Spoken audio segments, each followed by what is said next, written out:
Thus far, the 2018-19 offseason has been most notable for how much is left unresolved at this somewhat late hour. Most notably, Bryce Harper and Manny Machado remain unsigned, as do the likes of Dallas Keuchel, Kimbrel, and Marwin Gonzalez. Another lingering subplot is Miami Marlins catcher JT Realmuto and the persistent trade rumors regarding him. Realmuto, of course, has not yet been dealt, and the Marlins' mixed signals on the matter don't really give us any hints about when or whether the all-star catcher will be moved. Because Realmuto toils for an organization that's become something of an afterthought, maybe you're not thinking of him as being one of the biggest names of the offseason. In case that describes you, we're here to lay out the essentials of whethe Realmuto Marlins. Realmuto is very good. He's a catcher who's going into his age 28 campaign and who boasts a career ops of 111. Framed another way, Realmuto over the course of his career owns a slash line of .279, .327, .442 despite playing his home games in a ballpark that's a pretty tough environment for hitters. Over the span of his career, MLB catchers have batted .241, .308, .387. As you can see, Realmuto has been much better than the average catcher when it comes to production at the plate. As well, he's a solid defender. Over at Baseball Prospectus, the advanced catching metrics grade Realmuto as having been a major defensive asset in 2017 and a bit above average in 2018. He's not an elite defender at the position, but he looks like an asset. He's also proved himself capable of working more than 1,000 defensive innings in 3 of his 4 full seasons in the bigs. None of this is all that surprising. He's a former top 100 overall prospect who back in 2010 slipped to the 3rd round, only because of concerns about his swing mechanics and his commitment to Oklahoma State. He's coming off a stellar 2018 peak. Realmuto's numbers from last season view profile that's elite production as catchers go, and for his troubles Realmuto made the All-Star team and won the Silver Slugger at his position.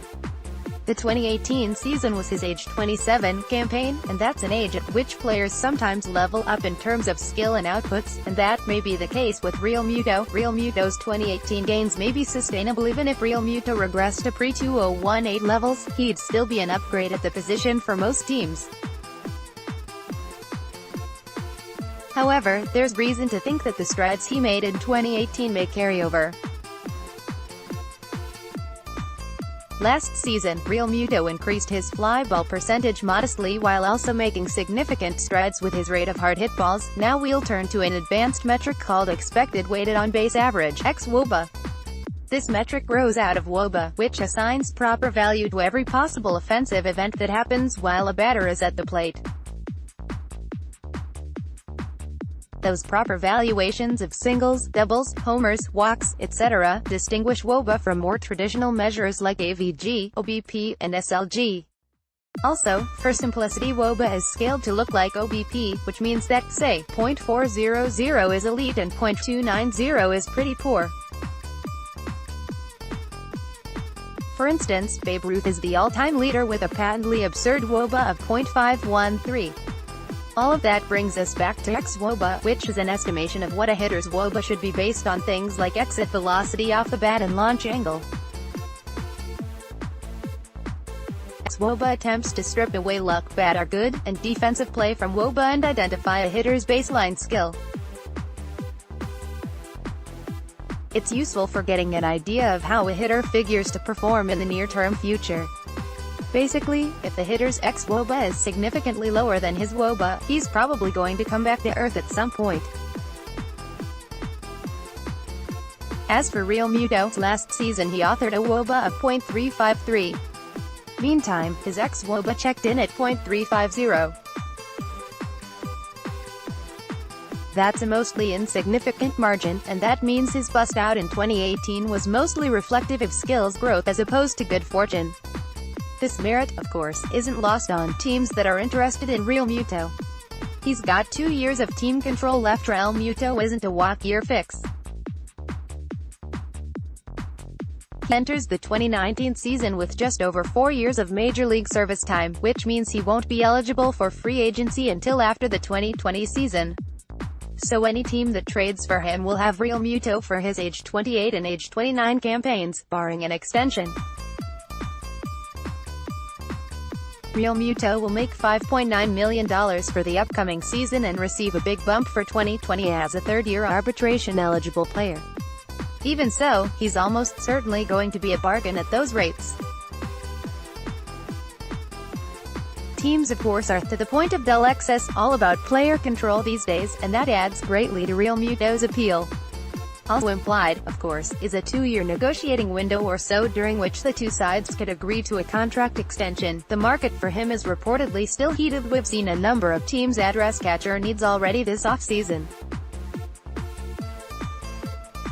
The Mets, for instance, inked Wilson Ramos. The Nationals traded for Yan Gomes. The Brewers landed Yasmani Grandal and Jonathan Lucroy. Angels, Brian McCann. Braves, and Russell Martin. Dodgers also found new homes.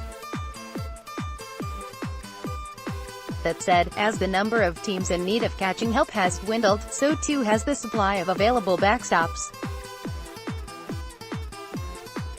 That, in turn, means there's still enough of a Realmuto market for the Marlins to hold out for what they truly want. Again, Realmuto's a rare talent given his ability to produce with the bat while capably manning a vital and grueling defensive position.